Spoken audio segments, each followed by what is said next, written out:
नमस्कार मित्रांनो, advocate Shivaji Kshirsagar YouTube चॅनलवर आपलं स्वागत। आपण BNS भारतीय न्याय संहिता 2023 मधील चॅप्टर 6 याला सुरुवात केलेली होती। चॅप्टर 6 मध्ये एकूण 5 प्रकार मी सांगितले होते आपणाला। त्यामध्ये अफेक्टिंग लाईफ सेक्शन 100 ते 113 मागच्या आपल्या भागामध्ये आपण ते पाहिलेले आहे।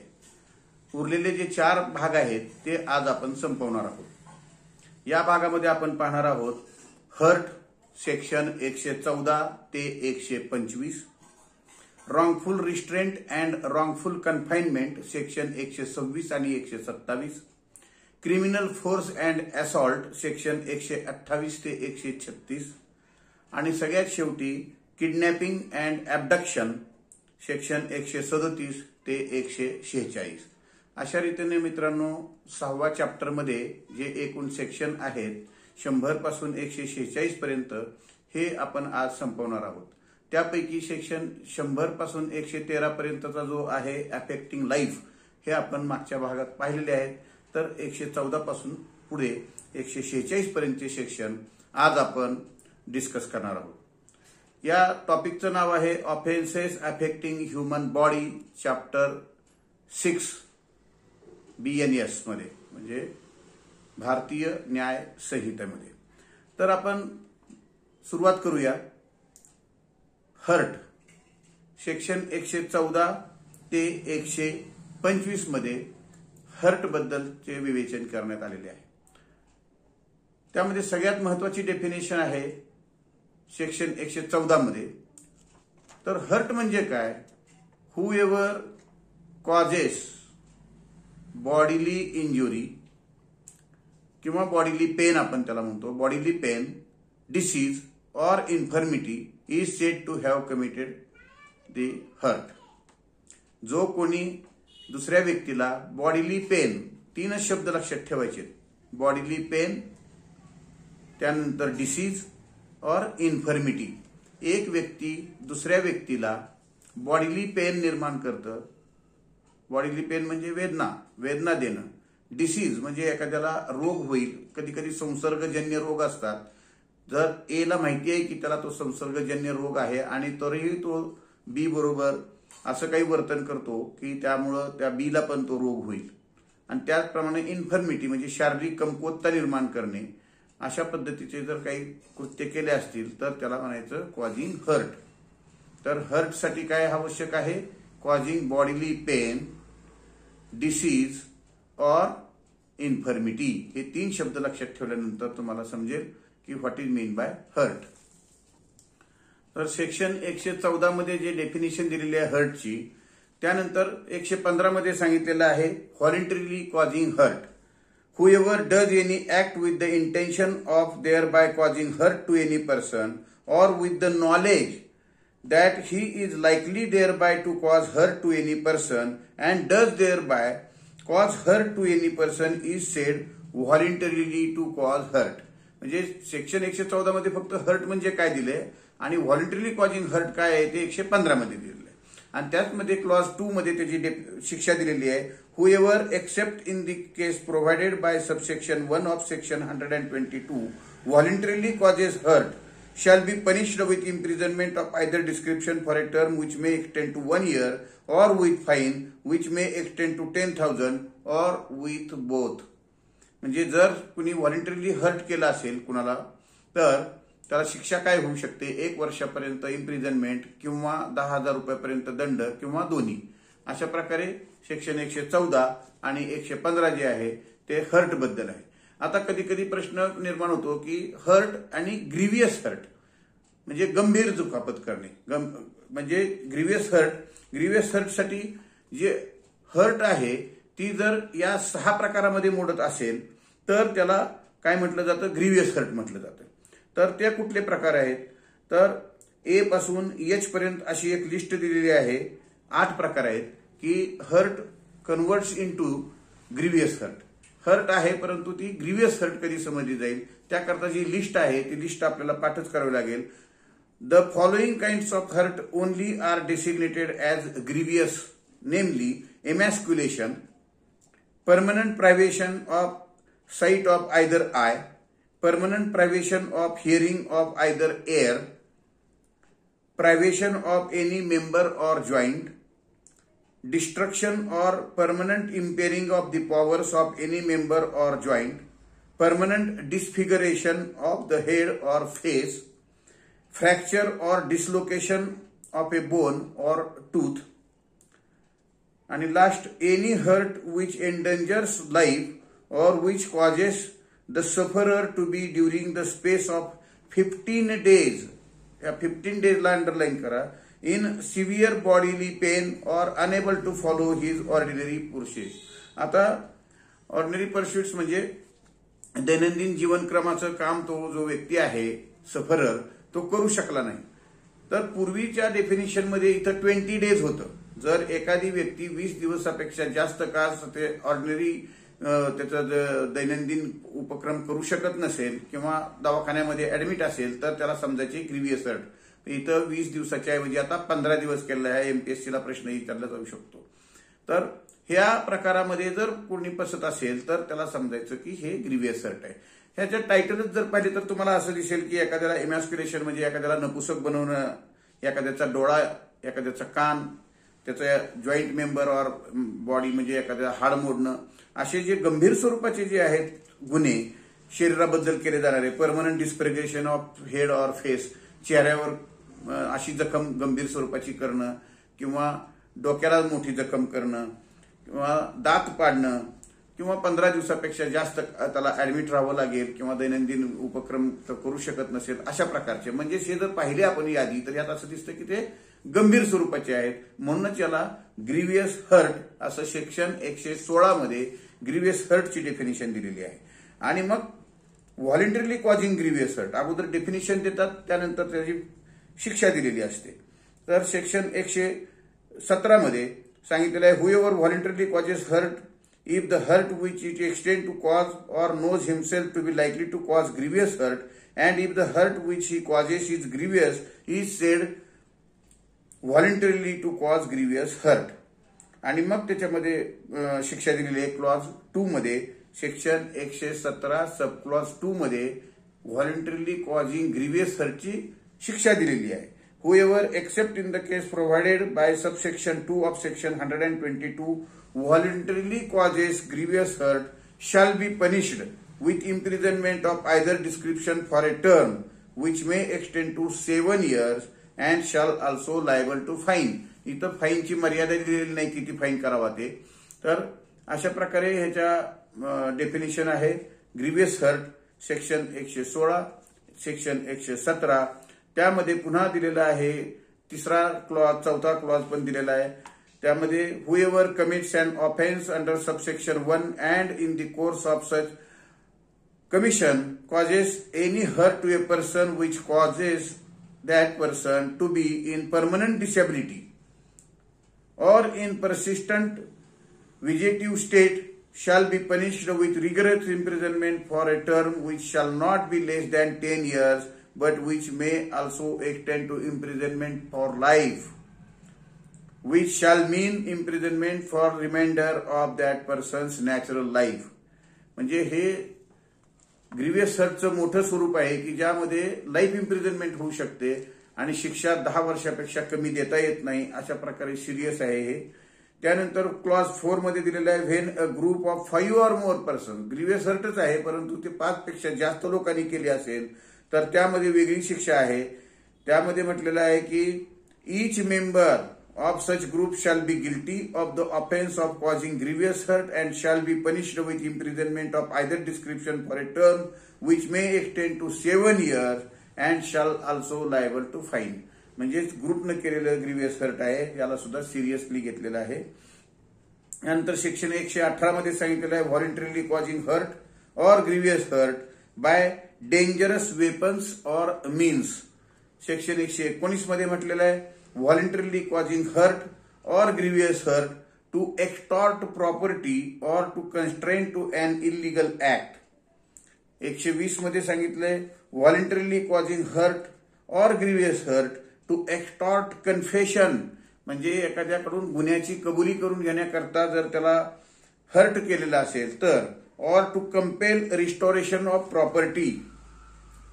आणि 125 मध्ये सगळ्यात शेवटी सांगितलंय act endangering life or personal safety of others. whoever does any act so rashly or negligently as to endanger human life or the person's safety of others shall be punished with imprisonment of either description for a term which may extend to 3 months or with fine which may extend to 2,500 rupees or with both.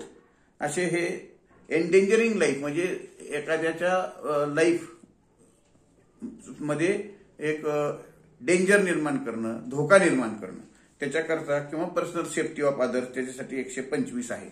तर अशा रीतीनं hurt, grievous hurt याचे प्रकार, त्याचे punishment 125 sections पर्यंत आहेत. ते आता आपण पाहिले.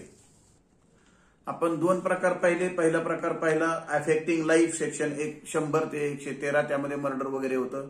त्यानंतर आता आपण पाहिलं दुसरा प्रकार हर्ट, सेक्शन 114 ते 125.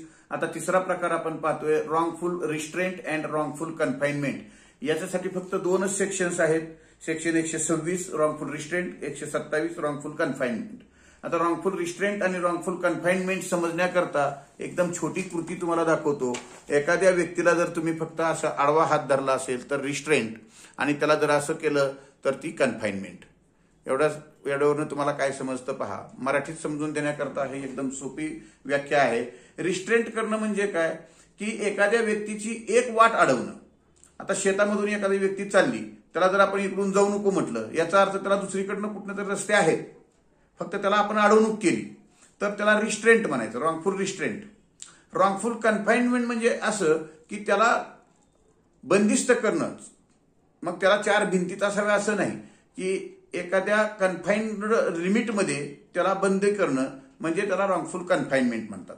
म्हणजे समजा एखादं मैदान पण असेल, पण ह्या मैदानाच्या बाहेर तू जायचं नाही असं म्हणलं तर ते कन्फाइनमेंट झाली.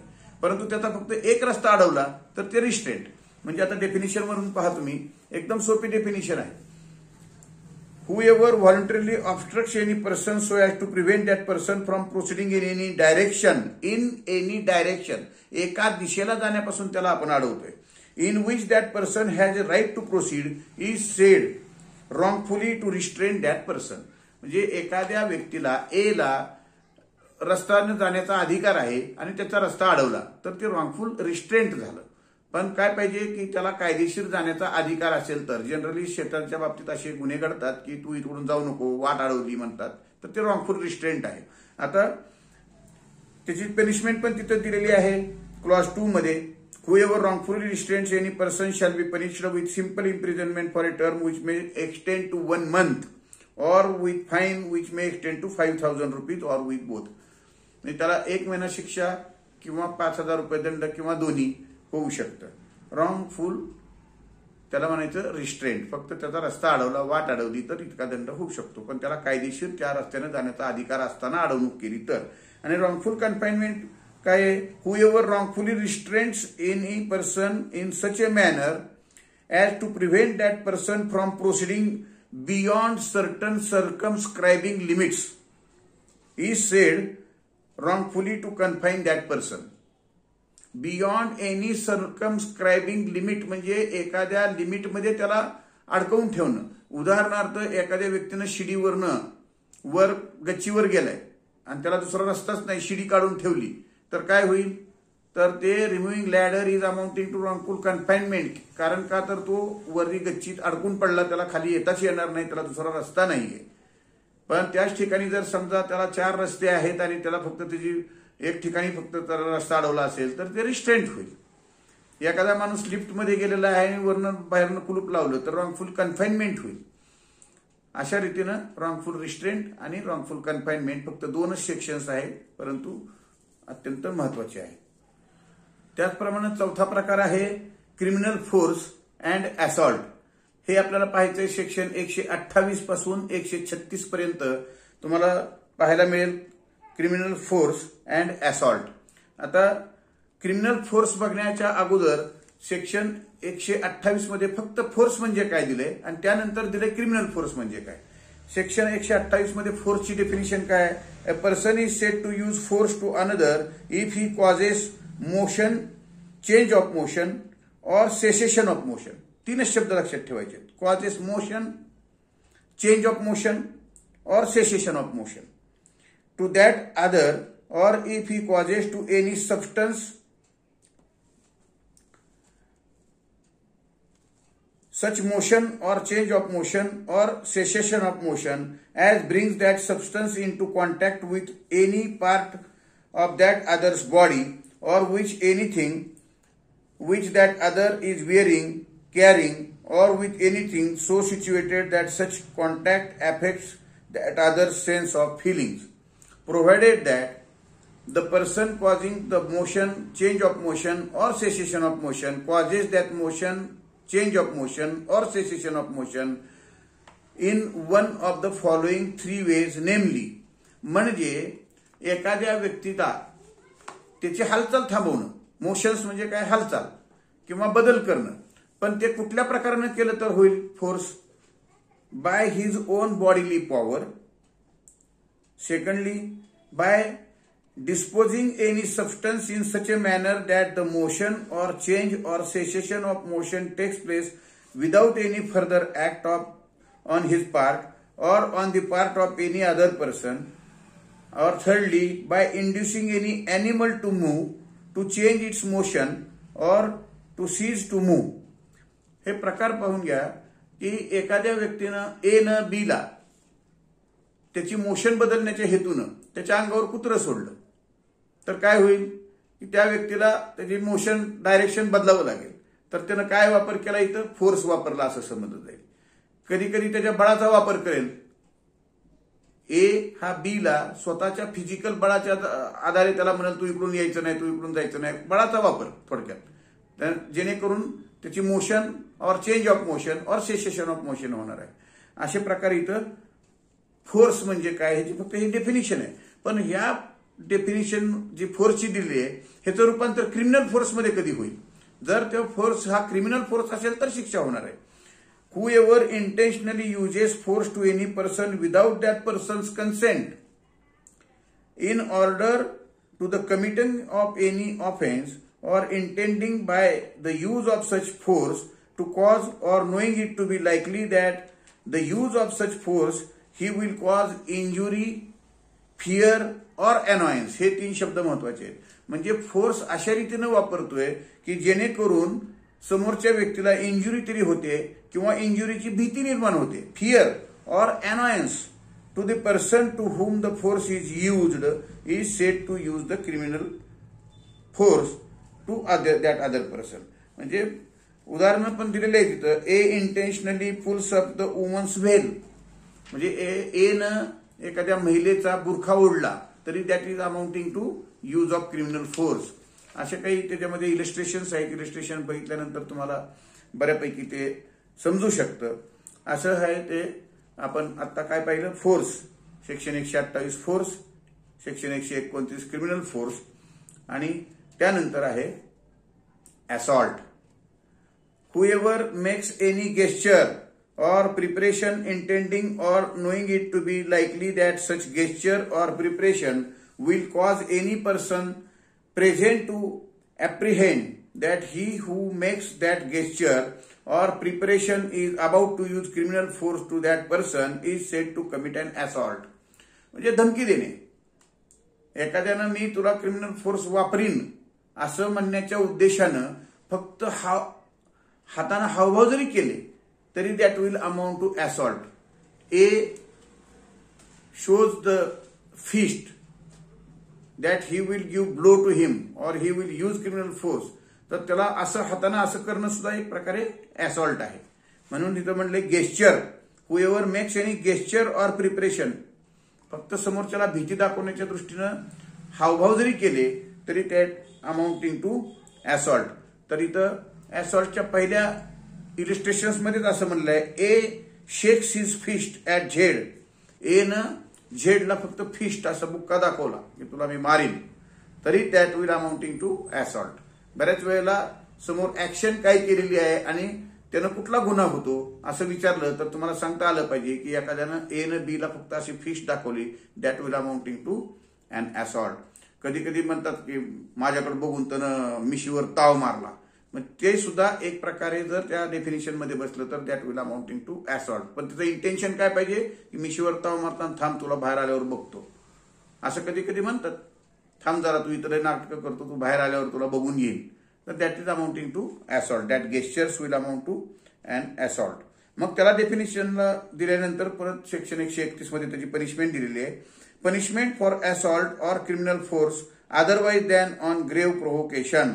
Whoever assaults or uses criminal force to any person otherwise than on grave and sudden provocation given by that person shall be punished with imprisonment of either description for a term which may extend to 3 months or with fine which may extend to 1,000 rupees or with both. 3 महिने शिक्षा होऊ शकेल किंवा त्याला 1,000 रुपयापर्यंतचा दंड किंवा दोन्ही होऊ शकेल.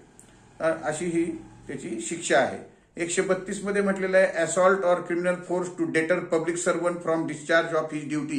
कधी कधी पब्लिक सर्वंटला पण त्याची ड्युटी करण्यापासून परावृत्त करण्याकरता जर असॉल्ट केला असेल, धमकी दिली असेल, समजा एका बसमध्ये बसलोय, थांब जरा आमचा माणूस यायचा, अजून टाइम झाला तरी सोडायची नाही, तुझं बघून घेईन असं म्हणून त्याला धमक्या दिल्या, काय केल्या, that will amounting to assault to the public servant. Public सर्वंटवर असॉल्टचे बरेचसे गुन्हे त्याच्या संबंधित दाखल केलेले आपल्याला दिसून येतात.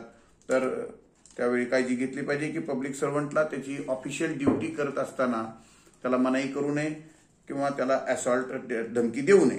त्यानंतर 133 मध्ये म्हटलेलं आहे assault or criminal force with intent to dishonour person otherwise than on grave provocation. एखाद्याला criminal force with intent to dishonour, एखाद्याचा ऑनर म्हणजे त्याचा अपमान करण्याच्या हेतूने केलेला असॉल्ट, त्याला सेक्शन 133 आहे. 134 मध्ये आहे assault or criminal force in attempt to commit theft of property carried by a person. म्हणजे चोरी करत असताना असॉल्ट करणं, चोरी प्लस असॉल्ट 134 आहे. त्यानंतर 135 मध्ये assault or criminal force in attempt to wrongfully confine a person. एखाद्याला बंदिस्त करण्याकरता, कोंडून ठेवण्याकरता धमक्या दिल्या तर ते सेक्शन 135 मध्ये येतं. Assault or criminal force in attempt to wrongfully confine a person. एखाद्याला रॉंगफुल कन्फाइनमेंट करण्याकरता असॉल्ट आणि क्रिमिनल फोर्सचा बळाचा वापर केला असेल तर त्याला 135 मध्ये त्याची शिक्षा दिलेली आहे. 1 वर्षापर्यंत शिक्षा होऊ शकते, 5,000 रुपयापर्यंत दंड होऊ शकतो किंवा दोन्ही होऊ शकतं. आणि 136 मध्ये दिलेला आहे assault or criminal force on grave प्रोव्होकेशन.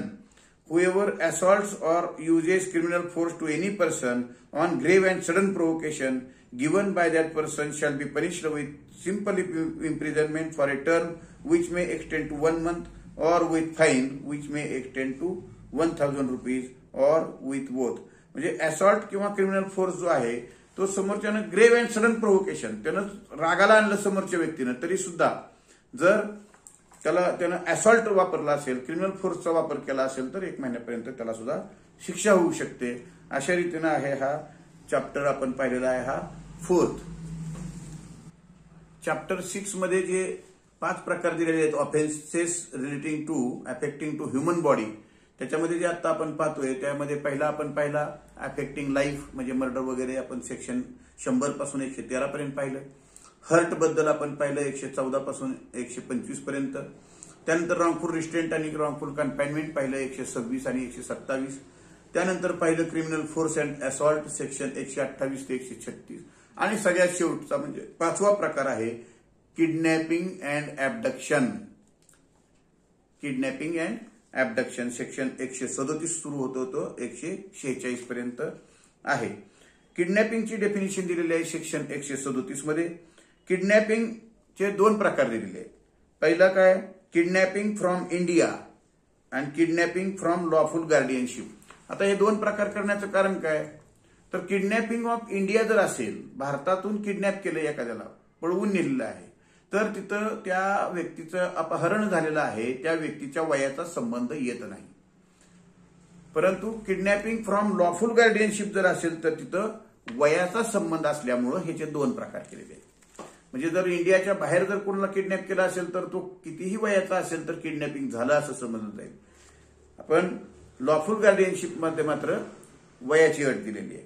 आता त्याच्यामध्ये दिलेलं आहे ए, whoever conveys any person beyond the limits of India, beyond the limits of India, भारताबाहेर नेलं without the consent of that person, त्या व्यक्तीच्या संमतीशिवाय त्याला परदेशात घेऊन गेलं, तिथं वयाचा संबंध नाही, or of some person legally authorized to consent on behalf of that person is said to kidnap that person from India. त्या व्यक्तीच्या संमतीविना किंवा त्या व्यक्तीच्या वतीनं त्याची संमती घ्यायची, त्याची संमती न घेता घेऊन गेले त्याला परदेशात, तर that is amounting to kidnapping from India. इथं वयाचा संबंध नाही, फक्त विदाउट कन्सेंट, तर ते amounting to kidnapping from India. आणि बी मध्ये दिलेलं आहे दुसरा प्रकार, whoever takes or entices any child or any person of unsound mind out of the keeping of the lawful guardian of such child or person of unsound mind without the consent of such guardian is said to kidnap such child or person from lawful guardianship.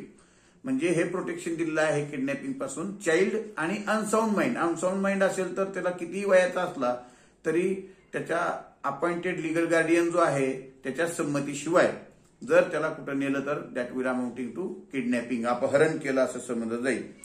The words lawful guardian in this clause include any person lawfully entrusted with the care or custody of such child or other person.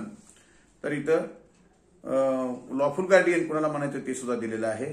आणि मग त्याची शिक्षा दिलेली आहे, whoever kidnaps any person from India, जर भारतातून kidnapping केलं असेल, or from lawful guardianship shall be punished with imprisonment of either description for a term which may extend to 7 years and shall also liable to fine. and आहे इथं, or नाही, and shall also liable to fine. अशा रीतीनं kidnapping म्हटलं जातं. आता what is abduction? whoever by force, म्हणजे kidnapping मध्ये काय फोर्स वगैरे काय नव्हता, whoever takes or entices. इथं काय बाय फोर्स आहे ॲबडक्शन.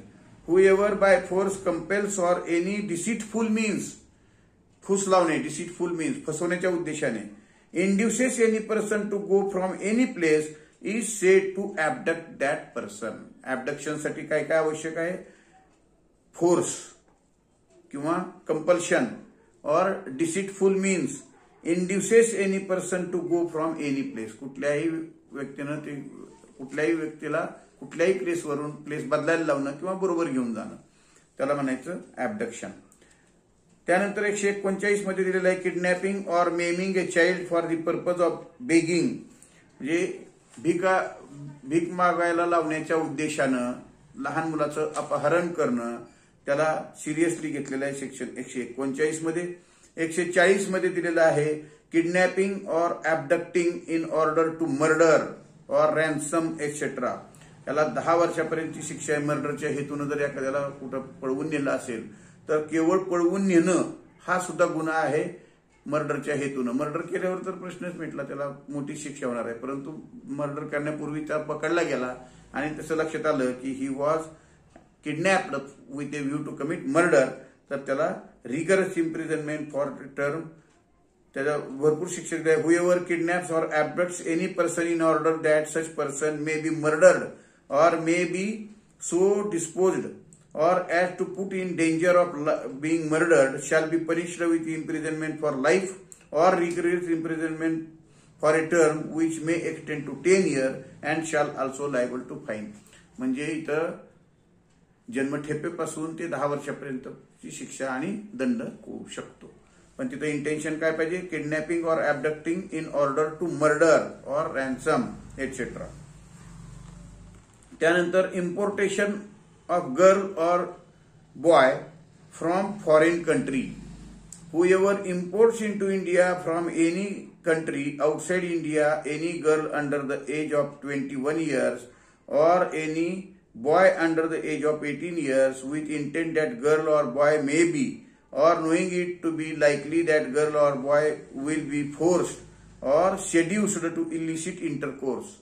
एखाद्या महिलेला किंवा पुरुषाला जो 18 वर्षाच्या खालचा मेल मेंबर असेल किंवा 21च्या आतली महिला असेल त्याला भारतामध्ये वेगळ्या हेतून इंटरकोर्सच्या हेतून जर आणला असेल आणि ते पकडले गेले तर त्यांना किती शिक्षा होऊ शकते? Shall be punishable with imprisonment which may extend to 10 years and shall also liable to fine. हे सेक्शन 141 मध्ये आहे.